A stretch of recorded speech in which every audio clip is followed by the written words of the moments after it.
नमस्कार। बड़ी खबर के साथ मैं हूं डॉक्टर प्रसून। आपको बता दें कि आतंकवाद के नए ठिकाने बने अफगान बॉर्डर पर 25 सितंबर को नए आतंकवादी संगठन का जन्म हो सकता है। ऑपरेशन सिंदूर और भारतीय सेना के बढ़ते दबाव के चलते जैश ए मोहम्मद और हिजबुल मुजाहिदीन ने अपने training centre Pakistan Afghanistan border पर शिफ्ट कर दिए हैं और अब नए नाम से आतंकवादी गतिविधियां चलाने की फिराक में हैं। भारतीय सेना के ऑपरेशन सिंदूर के बाद पाकिस्तान में पल रहे आतंकी संगठन जैश ए मोहम्मद और हिजबुल मुजाहिदीन अपने ठिकानों को लगातार बदल रहे हैं। जैश ए मोहम्मद ने अपना मुख्यालय पंजाब के बहावलपुर से हटाकर खैबर पख्तूनवा प्रांत में शिफ्ट कर दिया है, जो अफगानिस्तान की सीमा से सटा हुआ है। खुफिया सूत्रों के मुताबिक मंसहरा जिले में गढ़ी हबीबुल्लाह में जैश का ठिकाना मरकज़ शुहदाए इस्लाम लगातार विस्तार कर रहा है, जहां फिदाइन हमले के लिए आतंकियों को तैयार किया जाता है। जैश ए मोहम्मद अब अल मुराबितून नाम का इस्तेमाल कर रहा है। अरबी में इसका नाम होता है इस्लाम के रक्षक। यह नया नाम दुनिया की नज़रों से बचने और अपनी आतंकवादी गतिविधियों को जारी रखने की एक रणनीति का हिस्सा है। जैश 25 सितंबर को पेशावर में एक बड़ा कार्यक्रम आयोजित करने वाला है, जिसमें इस नाम का इस्तेमाल होने की संभावना है। बताया जा रहा है कि इस काम में पाकिस्तान की सरकारी एजेंसियां भी मदद कर रही हैं। भारत में आतंकवादी गतिविधियां चलाने वाले जैश ए मोहम्मद ने अपना ट्रेनिंग कैंप पाकिस्तान अफगानिस्तान के मंसहरा जिले की गढ़ी हबीबुल्लाह कस्बे में शिफ्ट कर दिया है, जो पहले बहावलपुर में था। वहीं हिजबुल मुजाहिदीन ने लोअर दिर जिले के बंदाई इलाके में नया ट्रेनिंग सेंटर शुरू किया है, जिसका नाम HM313 रखा गया है। HM313 नाम बद्र गजवा यानी एक बड़ा इस्लामिक युद्ध और अलकायदा की ब्रिगेड 313 को एक तरह से श्रद्धांजलि है। ये दुनिया में जिहाद को सही ठहराने के हिज्ब के इरादे को दर्शाता है। नया आतंकी सेंटर वाले खैबर पख्तूनवा का इलाका पहाड़ी और दुर्गम है। इससे वहां किसी भी तरह की सैन्य कार्रवाई को अंजाम देना मुश्किल होता है। यह क्षेत्र अफगानिस्तान की सीमा के पास है। ऐसे में यह इलाका आतंकियों के लिए एक सुरक्षित पनाहगार बन जाता है। इसीलिए आतंकी इस इलाके में अपना जाखिरा तैयार करने की सोच रहे हैं। इन जगहों पर नए लड़ाकों को तैयार करने के साथ साथ कट्टरपंथी सोच फैलाने का काम भी हो रहा है। असल में दुनिया भर में आतंकियों की मुंह छिपाने के लिए कहीं भी जगह नहीं मिल रही है। ऐसे में पाकिस्तान समर्थित आतंकी संगठन खुद को नए सिरे से गढ़ने की कोशिश कर रहे हैं और इसके लिए ISIS और अलकायदा जैसे संगठनों से भी तालमेल की लगातार कोशिश चल रही है।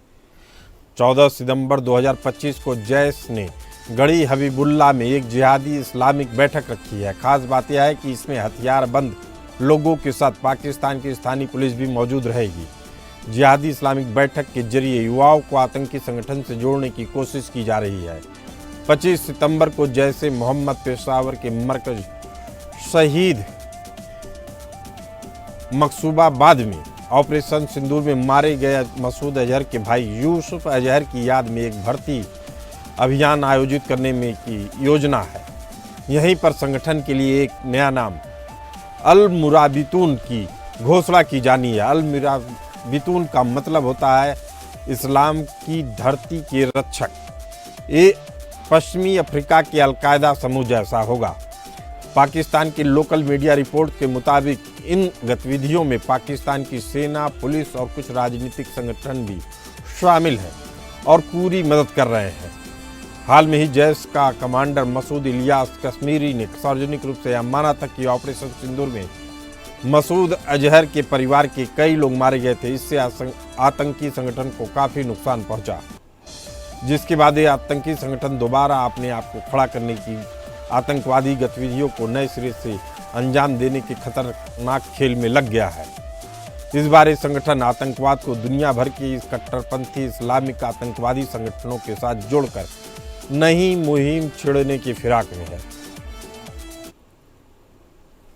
खैबर पख्तूनवा जैसे क्षेत्र अब आतंकवाद के नए केंद्र बन गए हैं, जहां जैश ए मोहम्मद, हिजबुल मुजाहिदीन जैसे संगठन भी सक्रिय हो रहे हैं। यह हालात न केवल अफगानिस्तान और पाकिस्तान बल्कि भारत और चीन के लिए भी शांति और सुरक्षा के लिए बड़ा खतरा है। कश्मीर बॉर्डर पर मौजूद आतंकी कैंपों में ऑपरेशन सिंदूर की गूंज ऐसी है कि कोई भी आतंकी इन कैंपों में रहना ही नहीं चाहता, जिसके कारण से अभी कैंप अफगान बॉर्डर पर शिफ्ट किए जा रहे हैं। संयुक्त राष्ट्र की रिपोर्टों से यह भी पता चलता है कि इस्लामिक स्टेट खुरासान प्रांत और अलकायदा जैसे संगठन भी अफगानिस्तान में अपनी पैठ बना रहे हैं। यह क्षेत्र लंबे समय से जिहादी समूहों के लिए एक सुरक्षित पनाहगाह रहा है। अफगानिस्तान में सोवियत युद्ध और तालिबान वापसी के बाद से यहाँ कई पुराने और गुप्त ठिकाने मौजूद हैं, जिनका इस्तेमाल ये समूह कर रहे हैं। नए नए आतंकी समूह न केवल अफगानिस्तान पाकिस्तान के लिए बल्कि अमेरिका और यूरोप जैसे पश्चिमी देशों के लिए भी गंभीर खतरा बन गए हैं। आपको बता दें कि जम्मू कश्मीर के पहलगाम की बैसारन घाटी में 22 अप्रैल 2025 को हुए आतंकी हमले के जवाब में भारतीय सेना ने अपनी पूरी ताकत के साथ 7 मई 2025 को ऑपरेशन सिंदूर की एक बड़ी और सटीक कार्रवाई की। इस कार्रवाई के तहत पाकिस्तान में सक्रिय आतंकवादी संगठनों के ठिकानों को निशाना बनाकर ध्वस्त कर दिया गया। भारतीय सेना ने बहावलपुर, मुदीर के मुजफ्फराबाद समेत कई आतंकी और सैन्य ठिकानों पर अपनी कार्रवाई की, जिसके बाद जैश, हिजबुल्लाह और लश्कर-ए-तैयबा समेत तमाम पाकिस्तान में बसे आतंकी संगठनों को तगड़ा झटका लगा। नए आतंकियों को ये भी संदेश मिल गया कि भारतीय सेना के निशाने पर वो कभी भी आ सकते हैं। ऐसे में साफ है कि आतंकी फैक्ट्रियों को अब शिफ्ट करना पड़ता है। ऑपरेशन सिंदूर के बाद से आतंकियों ने अपने नए ठिकानों को भारत की रेंज से दूर शिफ्ट करने का फैसला किया। पाकिस्तान अधिकृत कश्मीर से हटकर अब वे खैबर पख्तूनख्वा जैसे इलाकों में शरण ले रहे हैं। इसमें पाकिस्तान की सरकारी एजेंसियों की भूमिका सामने आ रही है। इसके पीछे पाकिस्तानी खुफिया एजेंसियों की मानसिकता बलूचिस्तान लिबरेशन आर्मी को भी कंट्रोल करने की है। BLA से लगातार मिल रहे मुंहतोड़ जवाब से पाकिस्तान अफगान बॉर्डर पर कई हिस्सों पर अपना नियंत्रण खो चुका है, जिसे वह इन संगठनों के जरिए दोबारा पाने की कोशिश कर रहा है। खुफिया रिपोर्टों और विशेषज्ञों के अनुसार पाकिस्तानी सेना और सरकार इन समूहों की खुलकर मदद कर रही है। पाकिस्तान दशकों से आतंकवाद को भारत के खिलाफ एक राजनीतिक और सैन्य हथियार के रूप में इस्तेमाल करता रहा है। अंतर्राष्ट्रीय मंचों पर आतंकवाद विरोधी रुख दिखाने के बावजूद पाकिस्तान अंदरूनी तौर पर इन समूहों को संरक्षण जारी रखा हुआ है। जैश और हिजबुल्लाह को नए ठिकाने बनाने, ट्रेनिंग कैंप स्थापित करने और भर्ती रैलियां आयोजित करने में पाकिस्तानी सेना, पुलिस और प्रशासन का पूरा समर्थन मिल रहा है। उदाहरण के लिए खैबर पख्तूनख्वा में जैश की भर्ती रैलियों में पाकिस्तानी सेना और पुलिसकर्मी मौजूद रहते हैं। HM313 यानी हिजबुल मुजाहिद द्वारा स्थापित एक नया प्रशिक्षण केंद्र है। यह पाकिस्तान के खैबर पख्तूनख्वा प्रांत की लोअर डीर के बंदाई इलाके में बनाया जा रहा है। इस शिविर की कमान एक पूर्व पाकिस्तानी कमांडो खालिद खान के हाथों में है। 313 नाम का उपयोग रणनीतिक रूप से किया जा रहा है। यह नाम इस्लाम के ऐतिहासिक युद्ध बद्र की लड़ाई का प्रतीक है, जहां कहा जाता है कि केवल 313 लड़ाकों ने जीत हासिल की थी। यह नाम अलकायदा की ब्रिगेड 313 का भी संदर्भ देता है, जो हिजबुल मुजाहिदीन वैश्विक जिहादी समूहों के साथ अपनी पहचान जोड़ना चाहता है। पाकिस्तानी रक्षा मंत्री खुद कह चुके हैं कि भारत के हमलों में बर्बाद हुए आतंकी अड्डों को दोबारा खड़ा करना उनका कर्तव्य है। जैश और हिजबुल का ठिकाना लगातार बदलना भारत की कार्रवाई का नतीजा है, लेकिन इसमें पाकिस्तानी सेना की पूरी मिली भगत है। यह कदम भारत के लिए एक नई सुरक्षा चुनौती खड़ी कर रहा है, क्योंकि ये समूह अब ऐसे क्षेत्र से काम कर रहा है जो अफगानिस्तान सीमा के निकट है और अंतर्राष्ट्रीय इस्लामिक कट्टरपंथी संगठनों के गढ़ में है, और यह क्षेत्र भौगोलिक रूप से बेहद दुर्गम है।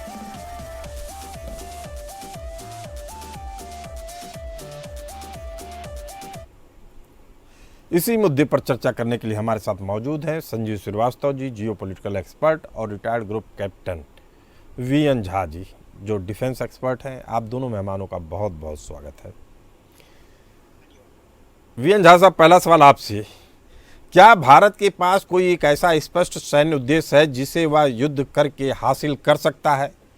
क्या इसका उद्देश्य केवल आतंकवादी शिविरों को नष्ट करना था, या फिर पाकिस्तानी शासन को या कट्टरपंथी इस्लामिक सोच को बदलना भी शामिल था? जी प्रसन्न जी, ये जो सवाल आपने पूछा हुआ है, इससे पूरा का पूरा विश्व जो है आज त्रसित है, और विश्व का हर देश यही सवाल पूछता है कि क्या कोई ऐसा तरीका है कि जो जिहादी तंत्र है जो दुनिया में बढ़ती जा रही है, आज के दिन में 300 से ज्यादा जिहादी संगठन हैं, क्या इसके ऊपर में कंट्रोल पाया जा सकता है?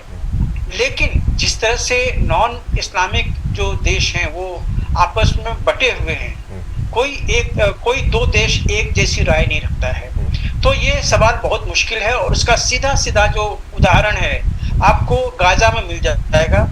एक छोटा सा स्ट्रिप जो गाजा है, वहाँ पे हमास को खत्म करने के लिए पिछले लगभग 2 साल से इसराइल लगा हुआ है। उन्होंने लगभग 10,000 बॉम्ब गिरा दिए हैं, लेकिन हमास जो है वो अभी तक वैसे ही बना हुआ है।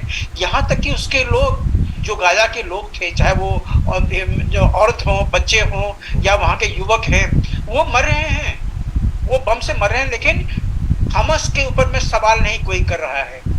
तो ये जो एक मानसिकता है इस्लाम में, देखिए इस्लाम को जो मानते हैं उनकी अपनी एक फेथ है, उसमें कोई दो राय नहीं है। जो 5 स्तंभ को मानते हैं, जो 5 टेनेट्स को मानते हैं इस्लाम का, उसमें जिहाद का जगह नहीं है। लेकिन जो 7 टेनेट्स मानते हैं उसमें जिहाद भी एक टेनेट्स है। तो आप ये मान के चलिए कि जब तक इस्लाम रहेगा, जब तक कुरान रहेगा, जब तक हदीस रहेगा, जब तक ये 7 टेनेट्स रहेंगे इस्लाम के, जिहाद जो है वो चलता रहेगा। अब प्रिसाइजली आपके सवाल पे मैं आता हूँ। देखिए, भारत ने अपना कोई ऐसा एक मैंडेट नहीं रखा था कि इस्लामी संगठनों को, जिहादी संगठनों को पाकिस्तान में खत्म करना है। नहीं, भारतीय सेना को जो मैंडेट दिया गया था कि उसके ऊपर में ऐसा एक प्रहार करो कि उसको इसकी कीमत चुकानी पड़े। तो जो पहलगाम में उन्होंने जो इनिशिएटिव की थे जिहादियों ने, उसकी कीमत उनको उन 9 कैंप जो ध्वस्त किए गए थे उसमें कीमत चुकानी पड़ी थी, जो बहुत बड़ी कीमत थी उसके लिए। जो पाकिस्तान के नजरिए से देखिए, अगर आप इस्लामियों के नजरिए से देखिए या जिहादियों के नजरिए से देखिए, ये बहुत बड़ी कीमत थी। और ये जो अपना वो कैंप वहां से हटा रहे हैं, चाहे बहावलपुर हो, चाहे मुरीद के हो, जो कैंप हटा रहे हैं, ये बहुत बड़ी एक हार है उनके लिए। वो आज के दिन में डर रहे हैं भारतीय सेना से कि अगर अगला फिर युद्ध हुआ, अगर अगला यहाँ पे कोई जिहादी अटैक हुआ और भारत सेना ने उलट के फिर से जवाब किया, क्योंकि ऑपरेशन सिंदूर अभी खत्म नहीं हुआ है, ये सिर्फ पॉज पे है, तो ये इस अटैक में कौन कौन मारा जाएगा आप नहीं समझ सकते हैं। नहीं तो समझ सकते हैं, लेकिन सवाल फिर यही उठता है कि जब आतंकवाद की खेती हो रही है और संयुक्त राष्ट्र संघ भी मानता है कि इस तरह की खेती हो रही है, अमेरिका भी मानता है कि इस तरह की खेती हो रही है, इसीलिए वो अफगानिस्तान में बगराम बेस चाहता है। उसको मालूम है कि ये मामला केवल भारत तक सीमित नहीं रहेगा या महज छोटी मोटी आतंकवादी कार्रवाइयों तक सीमित नहीं रहेगा, इसका अगला पड़ाव अमेरिका होगा। संजीव श्रीवास्तव जी हमारे साथ मौजूद है। संजीव श्रीवास्तव जी, आखिर ऐसे संकट की घड़ी में अमेरिका और भारत का अब नज़रिया क्या होना चाहिए? क्या वह पाकिस्तान के पूरे सत्ता तंत्र को बदलना होगा, उसकी पूरे ढांचे को बदलना होगा, तभी विकल्प मिलेगा, और इसके लिए कौन शुरुआत करेगा? संजीव जी। देखिए, ऐसा है कि प्रसून जी की भारत और अमेरिका के बीच में जो काउंटर टेररिज्म और इंटेलिजेंस शेयरिंग को लेकर के जैसा कोऑपरेशन होना चाहिए था वैसा नहीं रहा है, पहले भी नहीं रहा है। आज तो ट्रंप प्रशासन की वजह से अन्य सेक्टर्स में भी तनाव पैदा हो गया है, लेकिन पहले भी जैसा कोऑपरेशन होना चाहिए वैसा कोऑपरेशन होता हुआ दिखाई नहीं देता, और ये दुर्भाग्यपूर्ण है। और जाहिर है कि इसके पीछे अमेरिका के जो पाकिस्तान को लेकर के उसके जो वेस्टेड इंटरेस्ट हैं और अमेरिका के जो आतंकवाद के ऊपर जो डबल स्टैंडर्ड्स हैं, उसकी वजह से ये कोऑपरेशन संभव नहीं हो पाता। पाकिस्तान को वो अपने इंटरेस्ट को सिद्ध करने के लिए उसका अपीचमेंट करने की कोशिश अमेरिका करता रहा है, और पाकिस्तान में ये जानते हुए भी कि विश्व का सबसे बड़ा कुख्यात आतंकी जिसने कि 9/11 की घटना को अमेरिका में अंजाम दिया था, जो विश्व की सबसे बड़ी आतंकी घटना थी, वो पाकिस्तान में ही शरण लिए हुआ था। ये जानते हुए भी कि यूनाइटेड नेशन सिक्योरिटी काउंसिल के द्वारा डेजिग्नेटेड जितने भी ग्लोबल टेररिस्ट हैं उसमें से आधे से ज्यादा अभी भी पाकिस्तान में मौजूद हैं, और पाकिस्तान में चाहे वो हक्कानी नेटवर्क रहा हो, चाहे वो तालिबान रहा हो, चाहे वो अलकायदा रहा हो, चाहे इस्लामिक स्टेट रहा हो, या जो इंडिया सेंट्रिक ऑर्गेनाइजेशन जैसे मोहम्मद लश्कर ए तोयबा और यूनाइटेड जिहाद काउंसिल के अंतर्गत आने वाले छोटे बड़े सभी संगठनों का जो बेस है वो पाकिस्तानी है, वो आतंकवाद का एपी सेंटर है। ये जानने के बावजूद भी अमेरिका अपने वेस्टर्न इंटरेस्ट को साधने के लिए जिस तरह से पाकिस्तान को अपीच करता है, उसकी वजह से भारत और अमेरिका के बीच का जो काउंटर टेररिज्म और इंटेलिजेंस शेयरिंग का जो कोऑपरेशन है वो संभव नहीं हो पाता। यदि मैं जैसा कि आपने पहले प्रश्न किया कि क्या होना चाहिए, मेरा तो ऐसा मानना है, और मैंने एक बार इस बात को अमेरिका की कुछ वर्ष पहले अमेरिका की जो नई दिल्ली स्थित एक जो डिप्टी एम्बेसडर थी उनसे भी मैंने प्रत्यक्ष रूप से कहा था, मेरी 1-to-1 बातचीत में कभी कहा था, और उन्होंने इस बात को स्वीकार भी किया कि जिस तरीके का कोऑपरेशन होना चाहिए वो नहीं होता है। और लेकिन यदि अमेरिका और भारत अपने काउंटर टेररिज्म और इंटेलिजेंस शेयरिंग के कोऑपरेशन को जेन्युइन करें, गहरा करें, मजबूत करें, तो मेरा ऐसा मानना है कि भारत में जो भी आतंकवाद की घटनाएं किए हुए जो वांछित आतंकी हैं, चाहे वो हाफिज सईद हो, चाहे वो दाऊद इब्राहिम हो, चाहे वो अन्य मौलाना मसूद अजहर नामक जो आतंकी है वो हो, सभी को भारत लाया जा सकता है, और अमेरिका को भी जो भी वांछित उसके जो आतंकी हैं उनको लाया जा सकता है। लाया जा सकता है, लेकिन अभी भी बात संजीव श्रीवास्तव जी इतनी ही है कि इस आतंकवाद की पौध लगाने की जो प्रक्रिया लगातार चल रही है, पाकिस्तानी सेना बना रही, पाकिस्तानी सेना के कमांडर उस पौध को जिंदा किए जा रहे हैं, एक जगह से उठा के दूसरी जगह लगा रहे हैं, और उनका निशाना भारत ही नहीं अब असल में गैर इस्लामिक तमाम मुल्क हो चुके हैं। उसके बावजूद न अमेरिका चेत रहा है, न दुनिया का कोई और देश, जैसे ब्रिटेन है, कनाडा है, ऑस्ट्रेलिया है। ये लोग फिलिस्तीन को मान्यता देते हैं, लेकिन फिलिस्तीन में पल रहे आतंकवाद पे नजरें फेरते हैं। ऐसे में क्या कहा जाए संजीव जी? ये बिल्कुल ये डबल स्टैंडर्ड्स ही हैं, जैसा कि मैंने कहा, और ये डबल स्टैंडर्ड्स जब तक रहेंगे तब तक आतंकवाद की चुनौती पूरी तरह से नेस्तनाबूद नहीं हो सकती। ये बात बिल्कुल स्पष्ट है। जैसा कि आपने अपने बहुत इंसाइटफुली जो प्रारंभिक आपका वक्तव्य था उसमें भी आपने बताया भी कि क्यों ऐसा होता है कि अभी भी जो आतंकी संगठन सारी दुनिया में ये सारा डिस्ट्रक्शन करने के बावजूद भी बड़ी से बड़ी 9/11, 26/11, अक्टूबर 7 जैसी बड़ी घटनाओं को अंजाम देने के बावजूद भी अभी भी ये कैसे सरवाइव कर पा रहे हैं, इनको सिर्फ इसके बारे में एक बड़ी खुफिया रिपोर्ट मिली है। बताया जा रहा है कि तालिबान खासकर हक्कानी नेटवर्क के माध्यम से जैसे मोहम्मद हिजबुल मुजाहिदीन जैसे आतंकी संगठनों को हथियार, लॉजिस्टिक्स और सुरक्षित ठिकाने मुहैया कराता है। इसमें तहरीके तालिबान भी है जो पाकिस्तान के खिलाफ काम करता है। यानी आतंकवाद का गढ़ असल में अफगानिस्तान है। अलकायदा, इस्लामिक स्टेट खुरासान प्रांत और तहरीके तालिबान पाकिस्तान जैसे संगठन पाकिस्तान के साथ साथ अफगानिस्तान की सरजमी पे अपनी गतिविधियां बढ़ा रहे हैं। अफगानिस्तान भी सुरक्षित स्थान है। शायद इन्हीं कारणों से बगराम बेस की मांग की जा रही है। वीएन झा जी, अगर बगराम बेस पर अमेरिका का कंट्रोल हो जाता है तो आपको क्या लगता है, आतंकवाद पे कुछ हद तक लगाम लगेगी?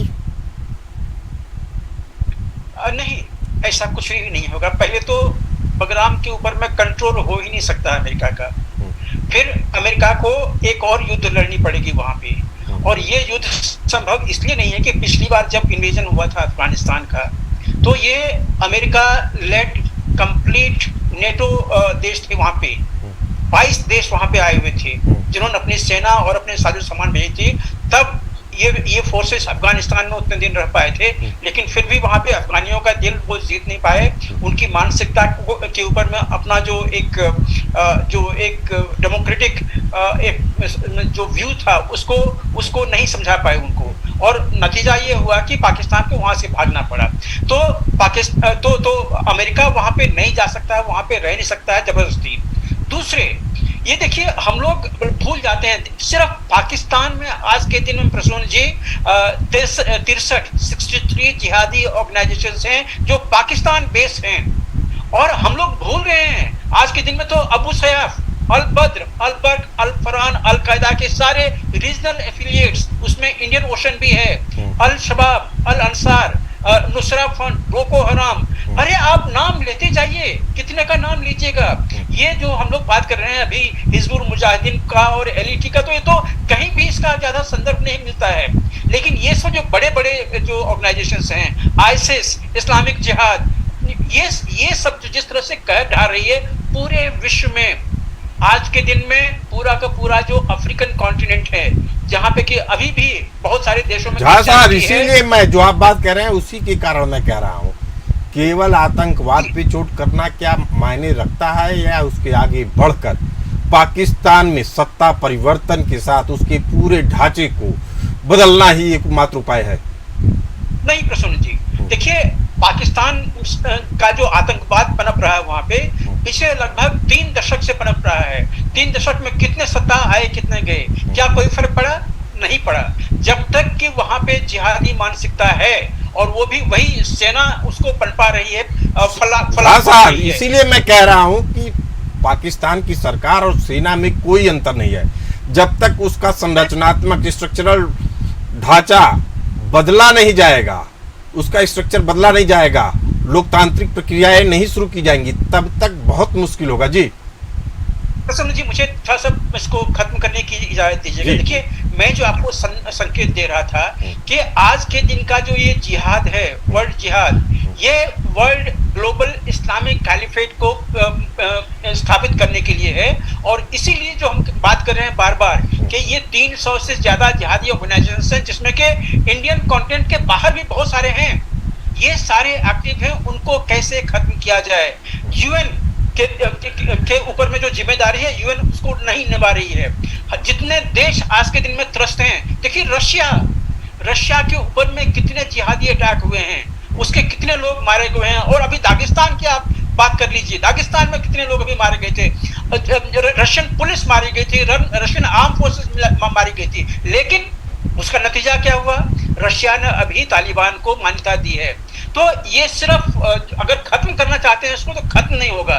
लेकिन भारत को एक चीज करना जरूर चाहिए कि अगर कभी भी आगे ऐसा हमला हुआ तो जिहादियों को और उस मुल्क को इसकी कीमत चुकानी पड़े, और वो कीमत ऐसी हो कि फिर अगले बार इसको कमिट करने से वो बाज आए। बेहद अहम बात कर रहे हैं, लेकिन फिर जैसे मोहम्मद और हिजबुल मुजाहिदीन नाम बदल कर नया संगठन बना रहे हैं, अल मुराबितून नाम दिया जा रहा है। संजीव श्रीवास्तव जी, क्या इससे जमीनी हालात बदलेंगे?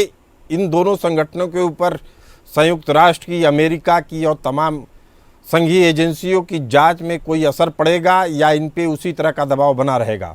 जी देखिए, ये जो आतंकी जिहादी जो संगठन है, ये अपना नाम बदल करके जाहिर है कि अपने मूल जो उनका जो एजेंडा है, जो कि लश्कर तोयबा का, जैसे मोहम्मद का जो एजेंडा है, उसी को आगे बढ़ाते हैं। क्योंकि ये जो कुख्यात नोटोरियस जो ऑर्गेनाइजेशंस हैं वो दुनिया को के सामने एक्सपोज हो चुके हैं। लश्कर तोयबा जैसे, मोहम्मद जैसे, ये सीधे सीधे अपना काम कर नहीं सकते, तो इन्हें कवर अप करने के लिए नए नए नाम देते रहते हैं, नए नए संगठन बनाते रहते हैं। पहलगाम की आतंकी घटना को जिसने अंजाम दिया, रेसिस्टेंस फ्रंट, अब उसको भी अमेरिका ने भी और अन्य देशों ने यूएन की तरफ से भी उसको डेजिग्नेट किया गया है टेररिस्ट ऑर्गेनाइजेशन के तौर पर। तो ये जाहिर है कि ये बहुरूपीय हैं और ये अपना मूल एजेंडा उनका आतंकी है, लेकिन अपने नाम बदल करके अपने आप के लिए कवर अप पैदा करते हैं। लेकिन इसके जो पूरे सबूत हैं, ये इनके क्या एजेंडे हैं, क्या है, इनका सारा संज्ञान लेकर के अंतर्राष्ट्रीय समुदाय को एक दूसरे से शेयर करना चाहिए। काउंटर टेररिज्म और इंटेलिजेंस शेयरिंग का जो कोऑपरेशन है वो भारत और अमेरिका में नहीं बल्कि पूरे विश्व में एक दूसरे के साथ गहरा होना चाहिए, और तभी जाकर के इन आतंकी संगठनों पर लगाम लगाई जा सकती है। एक बात मैं और भी कहना चाहता था कि देखिए, जो आतंकवाद का ये जो दानव है और आतंकवाद की जो चुनौती है, उसका मुकाबला दोनों तरीके से करना होगा। काइनेटिक एक्शन तो होना ही चाहिए, जैसा कि झा साहब ने अभी बताया कि ये जो आतंकियों को उनके कृत्यों की जो सजा है, कड़ी से कड़ी सजा, कठोरतम सजा देनी होगी, और ये आतंकी फिर छुपाने के लिए जगह भी इनके ना मिल पाए, ये अपने कृत्यों से बच ना पाए, और जीरो टॉलरेंस का अप्रोच अख्तियार करते हुए। संजीव श्रीवास्तव जी, 30 सेकंड में आपसे जवाब चाहूंगा, क्या अंतर्राष्ट्रीय समुदाय इस तरह के युद्ध में भारत का समर्थन करेगा या इस्लाम के नाम पे बटा रहेगा? अंतर्राष्ट्रीय समुदाय में एकता नहीं दिखाई देती, यही सबसे बड़ा जो है दुर्भाग्य है। और अंतर्राष्ट्रीय समुदाय में आतंकवाद को लेकर के जिस तरीके की एकता बद्धता होनी चाहिए, जिस तरीके की यूनिटी, सॉलिडारिटी, कोऑपरेशन, कोलैबोरेशन जैसा होना चाहिए, वैसा दिखाई नहीं देता है। दिखाई नहीं देता। इसका मतलब साफ है कि भारत को अपने पैरों पर खुद खड़े होना है और इस आतंकवाद का मुकाबला करना है। इस चर्चा में फिलहाल इतना ही। हमें दीजिए इजाजत। चलते रहिए एपीएन न्यूज के साथ।